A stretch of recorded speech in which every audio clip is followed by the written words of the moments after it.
Hello viewers, welcome back to my channel. দেখো, সকাল সকাল স্নান সেরে ঠাকুর ঘরে চলে এলাম। এসে ঠাকুর পুজোটা করে নিচ্ছি। এমনিতেই বাইরের ভীষণ বৃষ্টি হচ্ছে, কিছুই ভালো লাগছে না। এমনিতেও দেখবে বৃষ্টি হলে কেমন যেন একটা আলিস্যি ভাব লাগে। আমার তো লাগে, তোমাদেরও কি আমার মতো এরকম হয়? তাই সব কাজ সেরে রান্না করে স্নান সেরে চলে আসলাম ঠাকুর ঘর।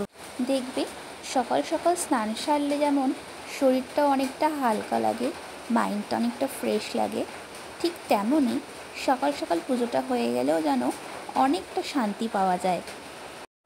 দেখো, আমাদের গাছের ফুলগুলো তুলে কত সুন্দর করে সিংহাসনটাকে সাজিয়ে তুলেছি। জানো তো, আমার খুব ভালো লাগে অনেক অনেক ফুল দিয়ে পুজো করতে।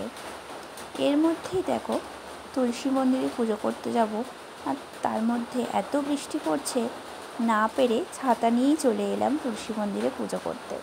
কী করবো, পুজো না করলে তো হবেই না, পুজো তো করতেই হবে। তো দেখো কি সুন্দর করে তুলসী মন্দিরটাকে সাজিয়েছি। এখনকার মতো টাটা।